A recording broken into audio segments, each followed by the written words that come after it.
Syekhina wa walidina Kiai Haji Abdullah Syafi'i rahimahullah rahmatan abrar, dan kepada arwah mereka orang-orang yang telah mengamaljariyahkan hartanya, mewakafkan hartanya dari sejak awal tahun 1933 hingga saat ini, yang telah berpulang ke rahmatullah. Semoga kuburnya menjadi raudhah min riyadil jannah ala hadhihi niyah wa ala kulli niyatin shalihah wa ila hadratin nabi. Al-Fatihah. A'udzu billahi minasyaitonir rajim. Bismillahirrahmanirrahim. Alhamdulillahirabbil alamin. Arrahmanir rahim. Maliki yaumiddin. Iyyaka na'budu wa iyyaka nasta'in. Ihdinas siratal mustaqim. Siratal ladzina an'amta 'alaihim ghairil maghdubi 'alaihim waladdallin. Amin. Allahumma amin. Al-Fakir sangat bahagia, sangat gembira kedatangan tetamu kita, Abuya Abah Raud Bahar dari Bogor ke masjid kita ini. Beliau tokoh, beliau salah seorang ulama panutan di kota Bogor dan sekitarnya di Jawa Barat. Oleh karena itu mudah-mudahan barakah masjid kita. Wassalamualaikum warahmatullahi wabarakatuh.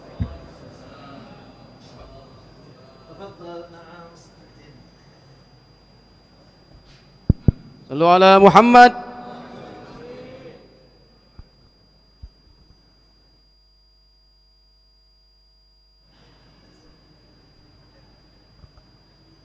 Assalamualaikum warahmatullahi wabarakatuh.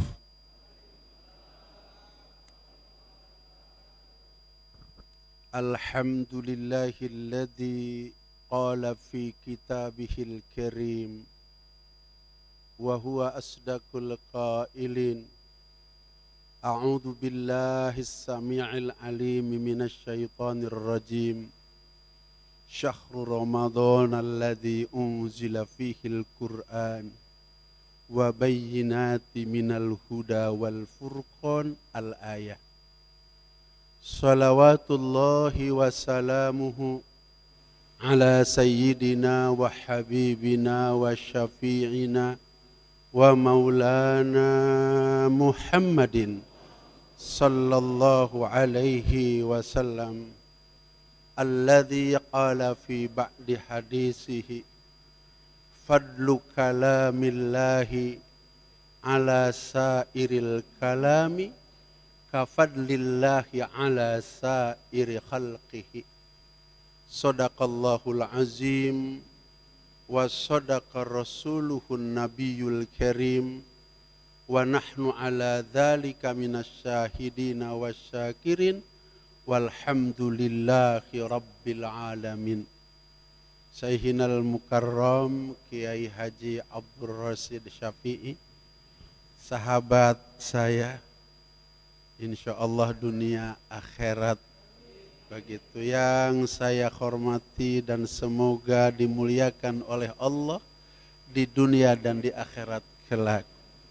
Usianya dipanjangkan dalam keadaan sehat johir, sehat batin.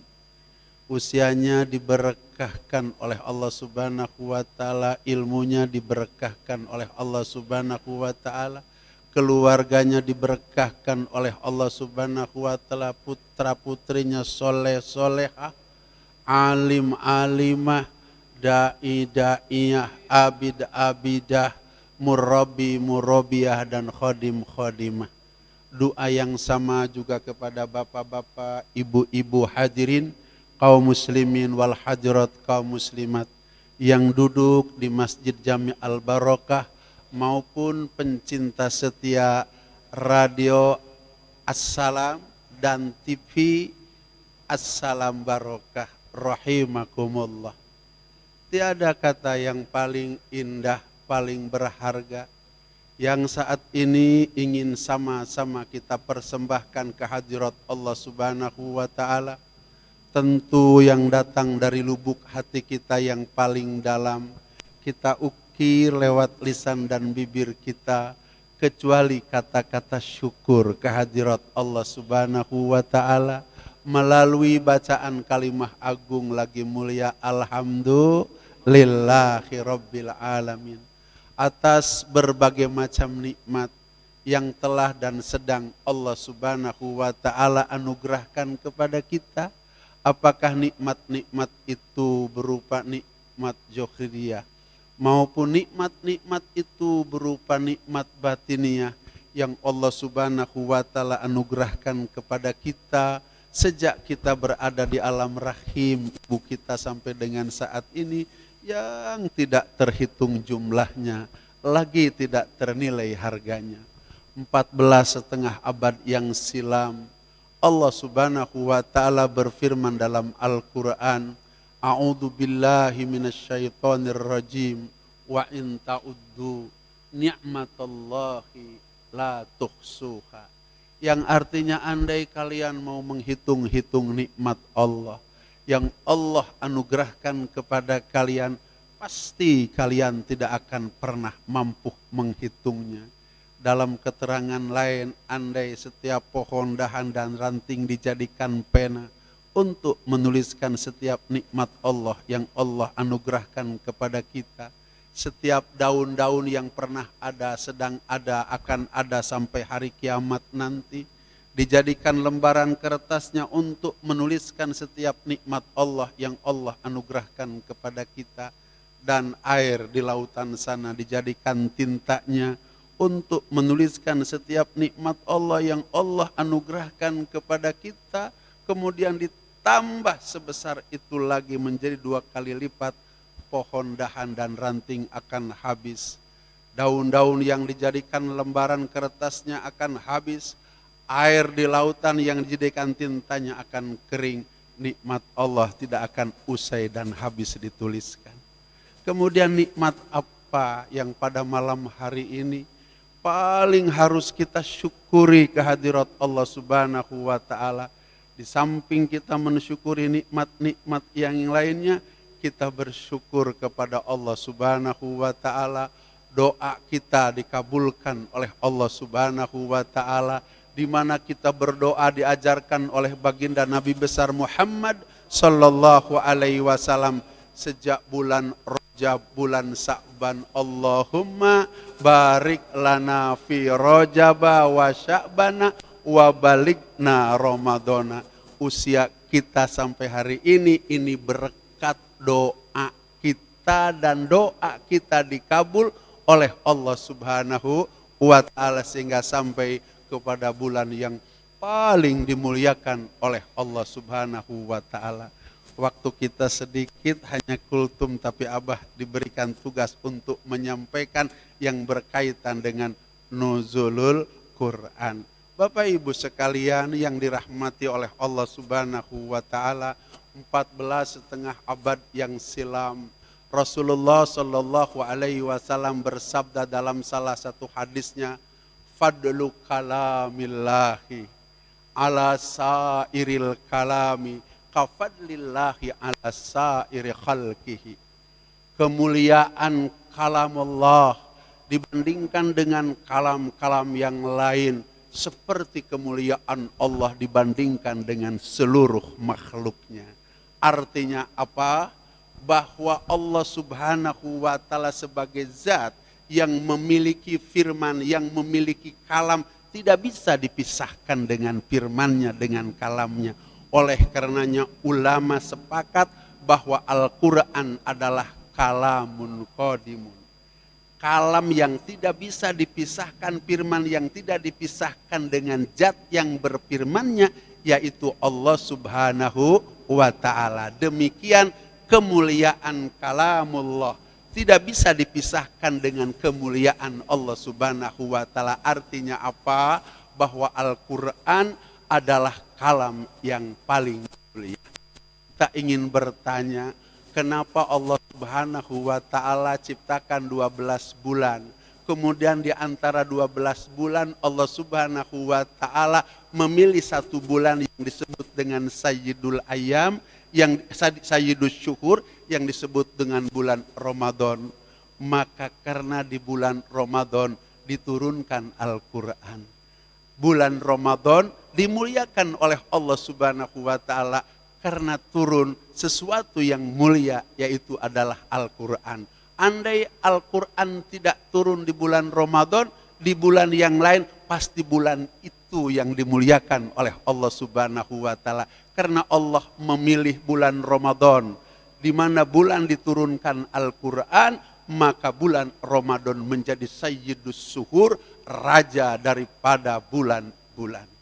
Kemudian yang kedua, kita mengenal ada sayyidul malaikah, yaitu malaikat Jibril alaihissalam.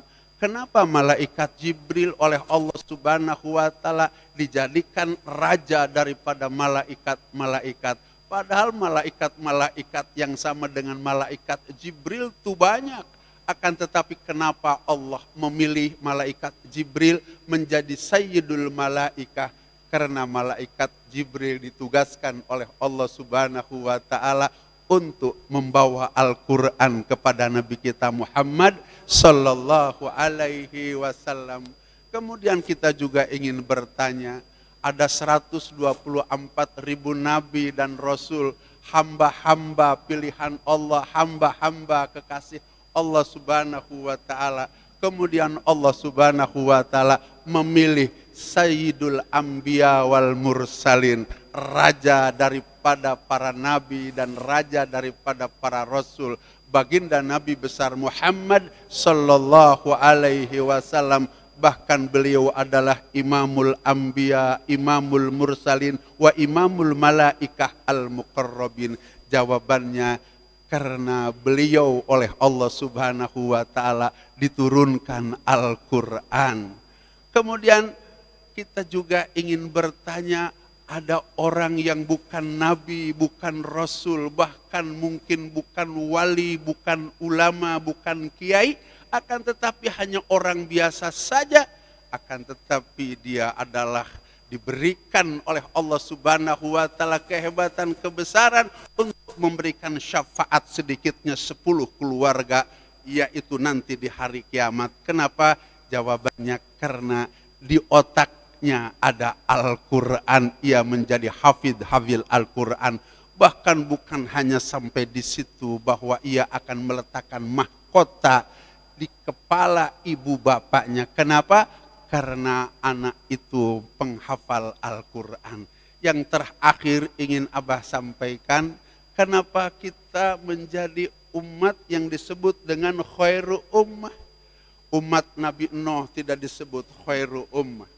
Umat Nabi Ibrahim tidak disebut khairu ummah. Umat Nabi Musa tidak disebut khairu ummah. Seluruh umat-umat Nabi tidak ada yang disebut khairu ummah. Satu-satunya yang disebut khairu ummah hanya umat baginda Nabi besar Muhammad sallallahu alaihi wasallam. Jawabannya kenapa kita menjadi khairu ummah, dipilih menjadi khairu ummah, karena umat baginda Nabi besar Muhammad sallallahu alaihi wasallam adalah umat yang menerima Al-Quran sebagai pedoman dalam kehidupannya. Subhanallah, ini yang pertama. Kemudian yang kedua, saya menemukan di dalam Al-Quran ada 32 nama Al-Quran. Jadi Al-Quran itu namanya kurang lebih ada 32. Akan tetapi yang masyhur adalah namanya Al-Quran. Dan kita tidak akan pernah tahu bahwa kalau Al-Quran ini bernama Al-Quran, apabila Allah tidak memperkenalkan kepada kita bahwa nama kitab ini adalah Al-Quran. Artinya apa? Bahwa Allah Subhanahu wa Ta'ala mengenalkan kepada kita bahwa kitabnya salah satu daripada 104 kitab, ada satu kitab yang disebut dengan Al-Quran. Ini kata Allah Subhanahu wa Ta'ala, Syahrul Ramadan alladzi unzila fihil Quran. Ini firman Allah memberikan informasi kepada kita bahwa kitab ini adalah kitab Al-Quran. Dalikal kitabu, semua mufassirin sepakat yang dimaksud dengan ini kitab adalah kitab Al-Quran. Yang menjadi pertanyaan besar kepada kita, kenapa Allah Subhanahu wa Ta'ala menjadikan nama kitabnya adalah Al-Quran. Al-Quran itu bahasa Arab, bahasa Indonesianya adalah bacaan. Apa? Bacaan. Allah Subhanahu wa taala memberikan tahu satu-satunya bacaan yang akan mendatangkan pahala yang bisa ditukarkan dengan surga, hanya satu bacaan, adalah Al-Quran. Bacaan ini ribuan, bahkan mungkin miliaran. Kalau kita datang ke Gunung Agung, di sana ada buku-buku bacaan. Kalau kita datang di sana ada perpustakaan, di sana ada banyak bacaan-bacaan. Akan tetapi dari sekian buku kita bacaan itu, yang mendapatkan jaminan mendapatkan pahala, satu-satunya hanya bacaan Al-Quran. Jangan orang yang bacanya lancar, apalagi dia mampu sampai kepada tilawat. Orang yang membaca Al-Quran dalam keadaan terbata-batanya dikasih pahala oleh Allah Subhanahu wa taala. Oleh karenanya Rasulullah Sallallahu Alaihi Wasallam ketika mengajarkan kepada Ahlus Suffah, maka setelah diajarkan Ahlus Suffah itu tahsinul Quran, membaca Al-Quran dengan baik. Kemudian ditingkatkan menghafal Al-Quran dengan baik. Yuk kita coba lihat definisi Al-Quran. Mahwal Quran. Al-Qur'anu huwa kalamullahi al-munazzalu ala sayyidina Muhammadin al-muta'abbadu bitilawatihi au biqiraatihi. Bahwa Al-Quran itu adalah kalamullah, firman Allah, al-munazzalu yang diturunkan ala sayyidina Muhammadin, kepada Sayyidina Muhammad sallallahu alaihi wasallam, al-muta'abbadu bitilawatihi au biqiraatihi, yang beribadah apabila tilawatnya dan beribadah apabila qiraatnya. Artinya apa? Antara tilawat dengan qiraat berbeda, Bapak-bapak. Kalau qiraat membaca Al-Quran tidak paham maknanya. Tapi kalau tilawat membaca Al-Quran paham maknanya. Ketika kita membaca Al-Quran yang disebut dengan qiraat, walaupun tidak paham maknanya, oleh Allah Subhanahu wa taala diberikan pahala setiap satu huruf 10 kebaikan. Ini di sini akan dihatamkan Al-Quran. Satu Al-Quran itu hurufnya 1.027.000 huruf. Kemudian apabila dikalikan 10 pahala kebaikan, ketika khotmul Quran, Allah akan berikan pahala 10.270.000 pahala kebaikan.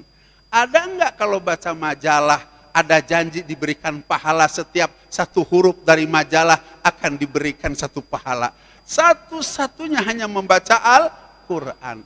Lebih jauh daripada itu apabila tilawat. Apabila tilawat, kalau tilawat itu membaca Al-Quran dengan tahu maknanya. Apabila qiraat dijelaskan Allah dalam Al-Quran, wa idza quri'al Qur'anu fastami'u lahu wa ansitu la'allakum turhamun. Ada 3, yang membaca, yang mendengarkan, yang memperhatikan, sama pahalanya turhamun. Kalau Allah yang mengucapkan la'alla itu maknanya pasti. Tapi kalau kita yang mengucapkan mudah-mudahan. Oleh karenanya ketika seseorang membaca Al-Quran walaupun tidak paham maknanya, pasti dirahmati oleh Allah Subhanahu wa taala. Bagaimana kalau kita meningkatkan dari tidak paham maknanya kemudian menjadi paham maknanya, dari qiraat ditingkatkan kepada tilawat? Allah berfirman dalam ayat yang lain, wa idza tuliyat ayatuhu alaihim ayatuhu zadathum imana. Apabila dibaca dan dibacanya paham terhadap makna ayat yang dibaca, alaihim kepada mereka, zadathum imana, maka ditambah iman oleh Allah Subhanahu wa taala. Tidak setiap qiraat pasti tilawat, tapi setiap tilawat pasti qiraat.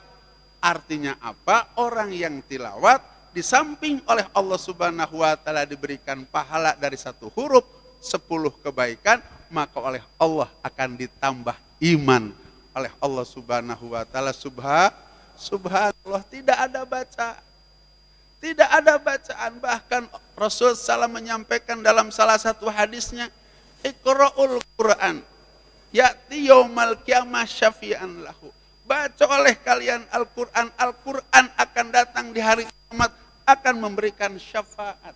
Yang punya hak memberikan syafaat hanya Rasulullah Sallallahu Alaihi Wasallam, karena begitu mulianya Al-Quran buat mereka yang membaca Al-Quran. Quran akan datang memberikan syafaat di hari kiamat nanti.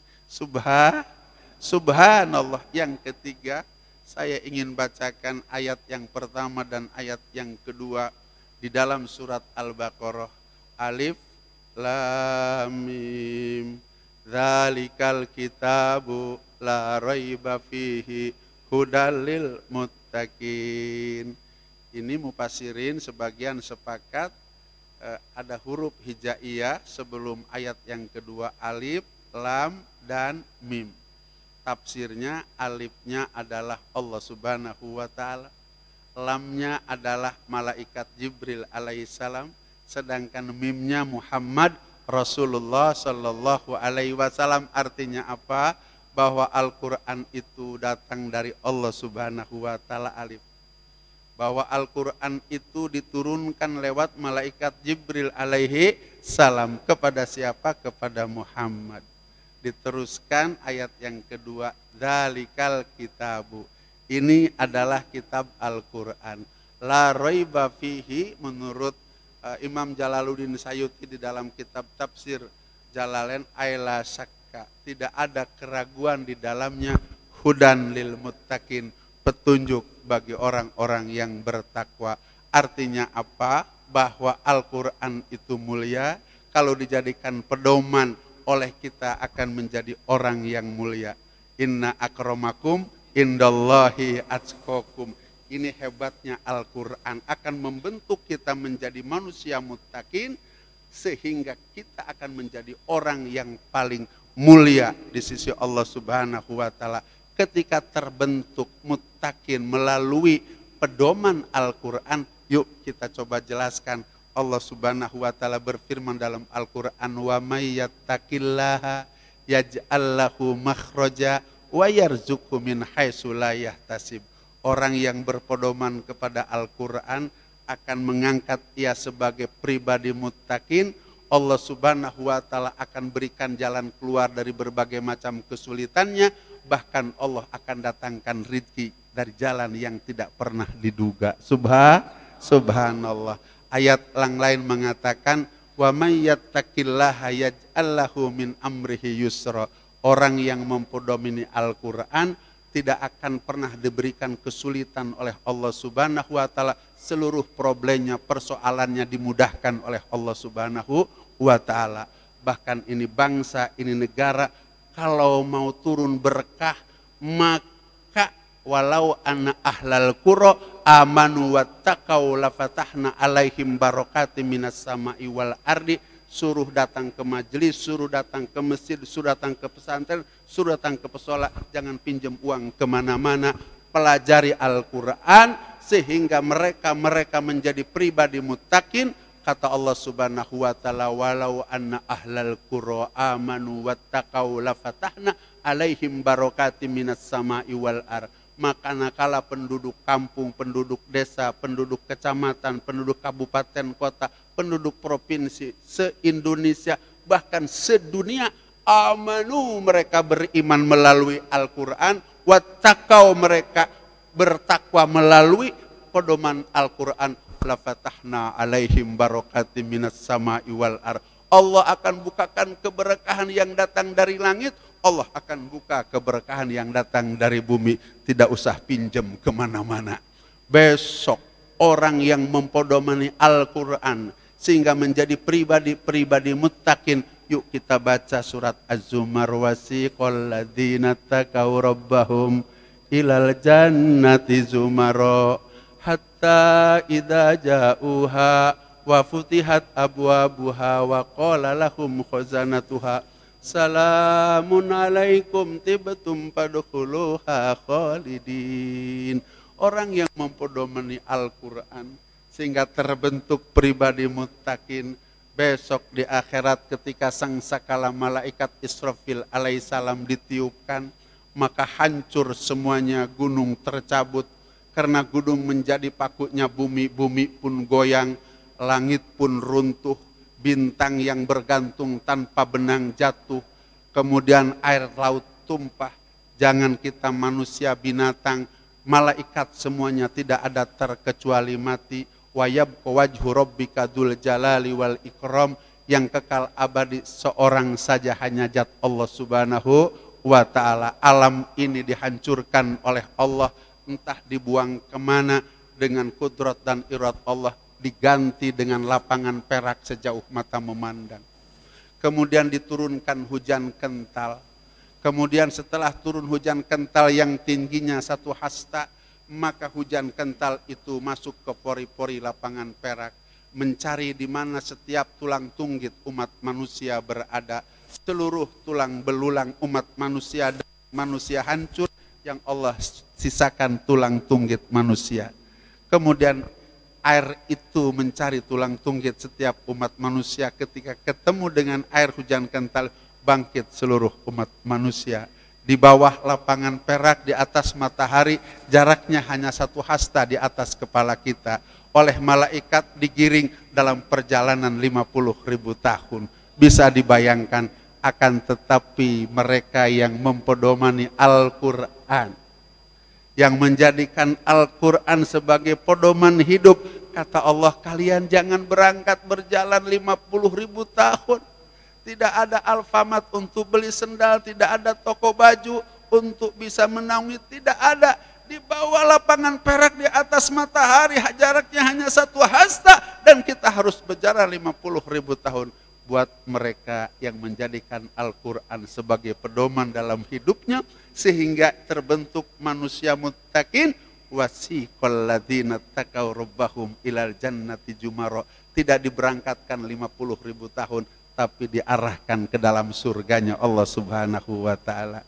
Hatta idza ja'uha, sehingga mereka-mereka yang mempedomani Al-Quran ketika hidup di alam dunia, sehingga sampai di depan pintu surga, wa qala lahum khajanatuha, berkata malaikat Ridwan, penjaga pintu surga, salamun alaikum, keselamatan kepada kalian karena kalian sudah mempedomani Al-Quran.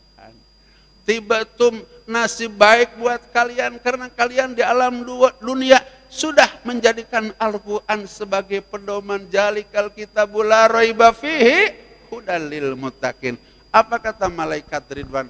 Fadhuluha khalidin, kalian masuk ke dalam surga dan kalian kekal di dalamnya. Subhanallah. Dan alhamdulillahirabbil alamin, kita hari ini dalam keadaan berpuasa. Ini masih ada waktu cukup barangkali. Kita cukupkan sampai di sini saja barangkali. Sesungguhnya Abah ingin sampaikan sesuatu yang paling urgen di dalam perjalanan kita melaksanakan ibadah puasa di bulan Ramadan. Tapi mudah-mudahan Abah nanti diundang lagi ke sini. Nanti datang lagi. Untuk hari ini sampai ini saja. Minta doa. Hadanallah wa iyyakum ajmain. Wa adkhalana fi zumratil muwahhidin fi jannatin naim. Aqulu qali hadza fastaghfiru innahu wal ghafurur rahim. Rabbana innana tawassalna ilaika bitilawati kalamikal karim wa salati ala nabiyyikar rahim.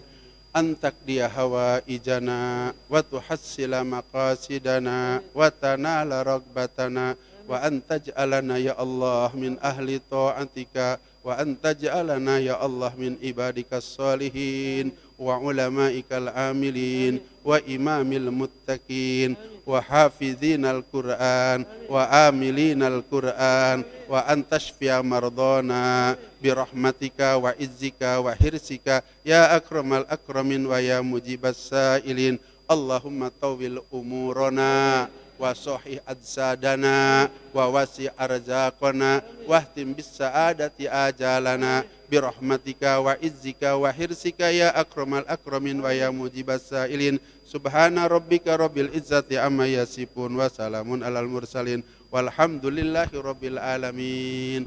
Ini saja yang dapat Abah sampaikan, kurang dan lebihnya mohon maaf yang sebesar-besarnya. Billahi taufiq wal hidayah. Wassalamualaikum warahmatullahi wabarakatuh.